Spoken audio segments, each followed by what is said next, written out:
देखिए, खटीमा में भोले भाले और सीधे पहाड़ मूल के लोगों को गुमराह करके, मतलब बहका के, विभिन्न सरकारी विभागों में विभिन्न प्रकार की नौकरियां लगाने का झांसा देकर, झूठा आश्वासन देकर लोगों से भारी भरकम रकम ऐंठते थे और उसके बाद उनको झूठा और फर्जी नियुक्ति प्रमाण पत्र देते थे। मतलब अलग अलग विभाग में, उद्यान विभाग, स्वास्थ्य विभाग, शिक्षा विभाग से लेकर दुनिया भर के अलग अलग विभाग में विभिन्न प्रकार की झूठा और एकदम फर्जी नियुक्ति प्रमाण पत्र भी देते थे और लाखों रुपए की ठगी कर देते थे। कई सारे विक्टिम्स को इन्होंने मतलब विक्टिम बना दिया। तो इसी क्रम में पुराने में ही एक ऑलरेडी एफआईआर पंजीकृत था।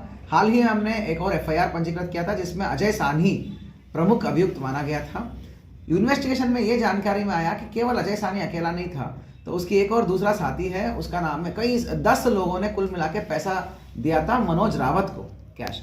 मनोज रावत उर्फ बॉबी खटीमा के रहने वाले को।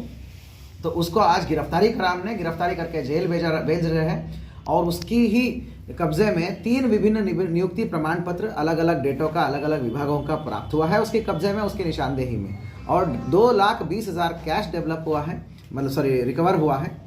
और ये बहुत ही एक हैराने वाली तथ्य सामने हम आई है कि 1.5-2 महीने पहले जब विभिन्न विक्टिम्स जो है, विभिन्न लोगों द्वारा पता चल गया लोगों को कि भाई ये तो ठगी लोग हैं, तो और अपने अपने पैसे वापस मांगने लग गए लोग। तो लोगों की शिकंजे से और पुलिस और एसटीएफ की शिकंजे से बचने के लिए ये मनोज रावत ने खुद ही वादी बन के एक मुकदमा लिखवा दिया अजय साहनी पे, कि अजय साहनी ने मेरा और 2-4 लोगों का पैसा लिया करके। जब उस इन्वेस्टिगेशन में हम आगे बढ़े, इसी प्रकार अभी हाल ही में जो एफआईआर किया हमने, जिसमें अजय साहनी नामजद था, उसमें हम आगे बढ़े तो जानकारी में आया कि काफ़ी विक्टिम्स को ये तो मनोज रावत और बॉबी रावत ने पैसे लिया है करके। आज जो है इस प्रकार की ब्लफ मास्टर और नटवर लाल की गिरफ्तार हुआ है। तो मैं पुनः अनुरोध करना चाहता हूं कि ऐसे ठगियों से बचे रहे।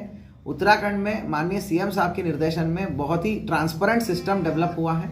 इसमें नौकरी के पहले विभिन्न पोर्टल्स पे आयोगों के द्वारा एग्ज़ाम किया जाता है, किसी भी प्रकार की नौकरी हो। तो एग्ज़ाम के बाद जो है एग्ज़ाम से पहले नोटिफिकेशन निकलता है, उसके बाद फॉर्म भरा जाता है, फॉर्म के बाद एग्ज़ाम होता है, एग्ज़ाम के बाद रिजल्ट्स आता है। इस प्रकार रिजल्ट में आपका नाम है तभी नौकरी मिल सकता है, वो केवल मेरिट के आधार पर मिल सकता है। ऐसे झालसाज और नटवर लालों की बहकावे में आके आपकी खून पसीने